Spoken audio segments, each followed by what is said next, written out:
नमस्कार दोस्तों, मैं हूं सुष्मिता मिश्रा। आप देखना शुरू कर चुके हैं 4 PM न्यूज नेटवर्क। क्या धर्मेंद्र प्रधान का इस्तीफा लिए बिना विपक्ष रुकेगा? क्या सरकार धर्मेंद्र प्रधान का इस्तीफा लेगी और क्यों सरकार धर्मेंद्र प्रधान का इस्तीफा लेने से हिचकिचा रही है?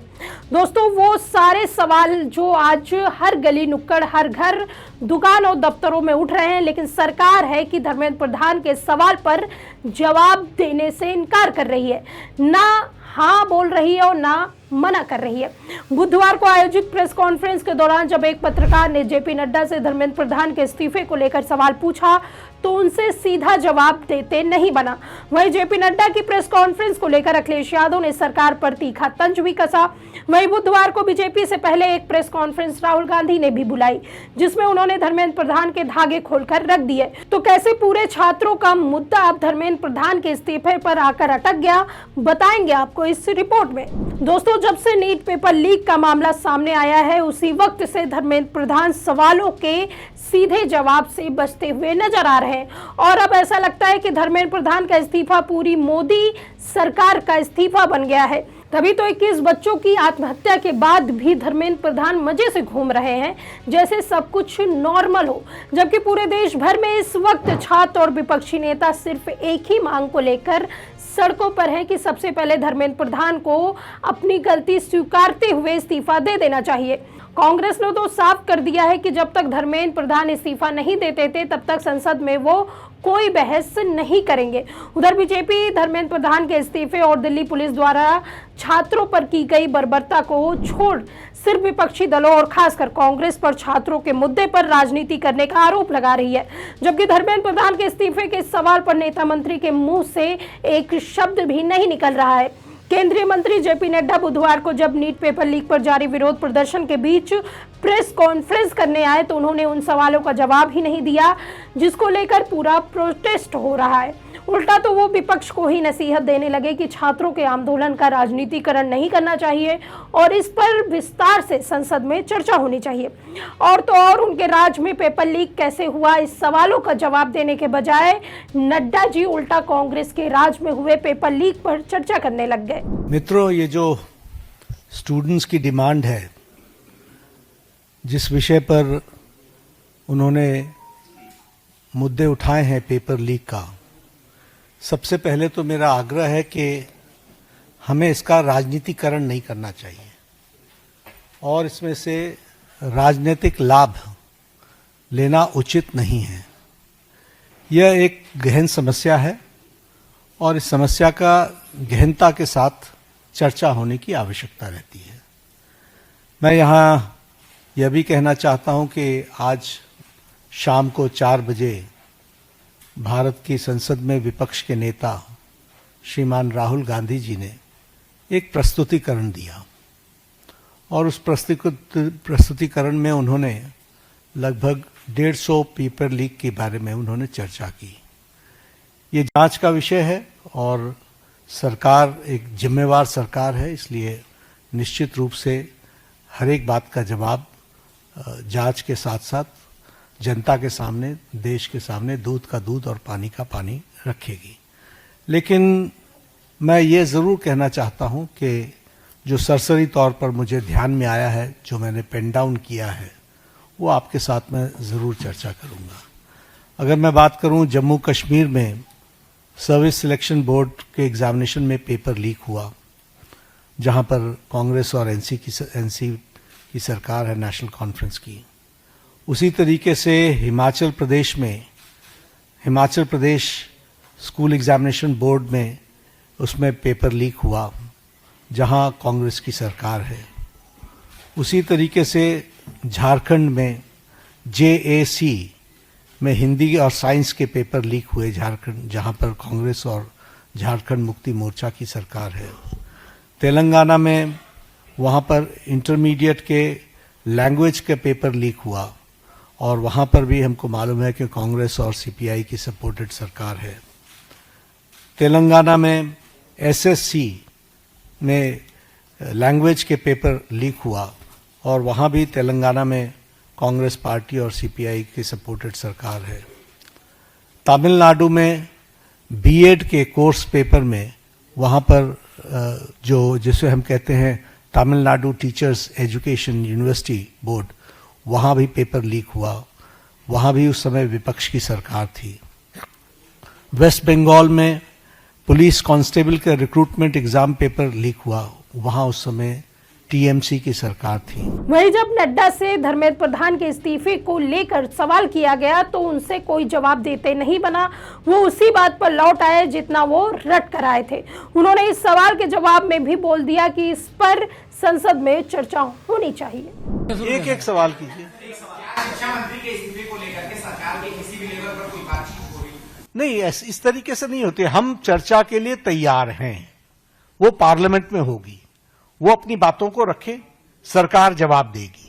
अब देखिए, यहाँ सबसे बड़ा सवाल तो यही बनता है कि अगर प्रेस कॉन्फ्रेंस शिक्षा के सवालों के लिए था तो नड्डा जी क्यों सामने आए? क्या धर्मेंद्र प्रधान को अपने ऊपर हो रहे हमलों का जवाब देने खुद नहीं आना चाहिए था? जेपी नड्डा किस लिहाज से ये प्रेस कॉन्फ्रेंस करने आए थे? इसी को लेकर अखिलेश यादव ने मोदी और मंत्रियों पर सवाल खड़े कर दिए। समाजवादी पार्टी के चीफ अखिलेश यादव ने निशाना साधते हुए अपने एक्स पोस्ट पर उन्होंने कहा कि सुना है युवाओं के आंदोलन पर बीजेपी सरकार ने आनन फानन में अभी अचानक कोई प्रेस कॉन्फ्रेंस की है।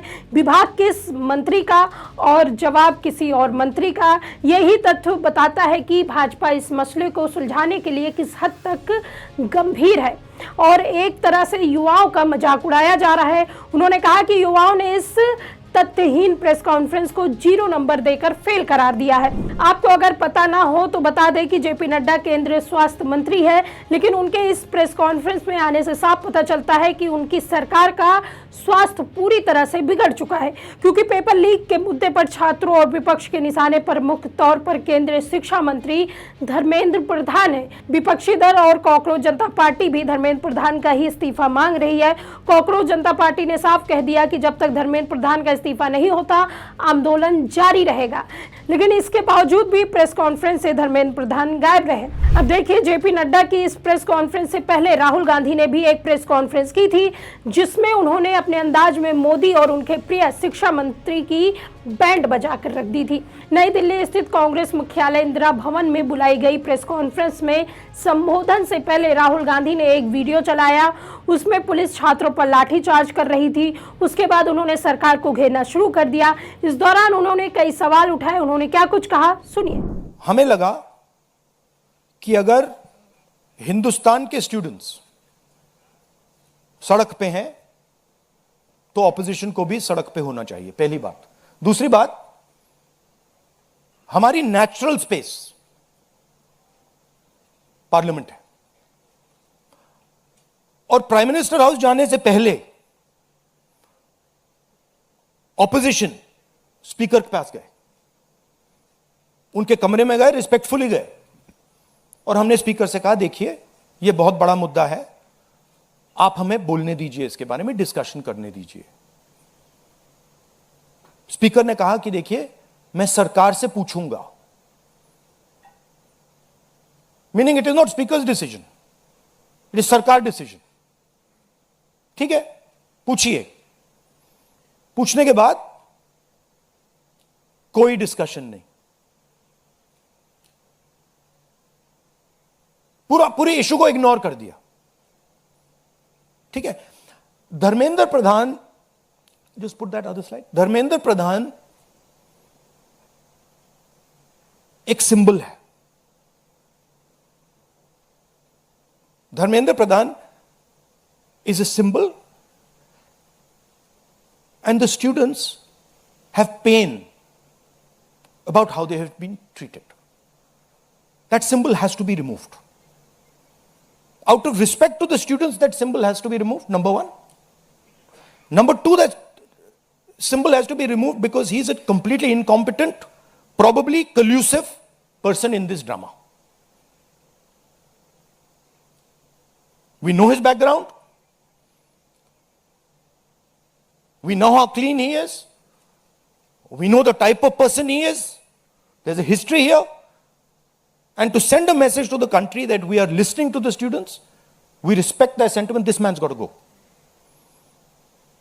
And that is why we went to the Prime Minister House yesterday to support this demand, which is a demand that every single student is making. How the discussion is going to be held, who's going to hold it, it's not only the government's decision. Because two people need to talk. That's going to be decided by the opposition. At least our part of it. The government wants to distract from this. The government wants to rub this thing under the carpet. कि भाई ये हुआ ही नहीं.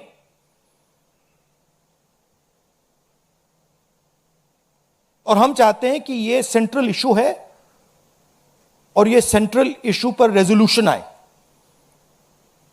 प्रधान जाए, prime minister apologizes, everyone who assaulted students is the first step. Then we want to see changes being made to the testing system. We want to see changes being made to the amount of money people are charging.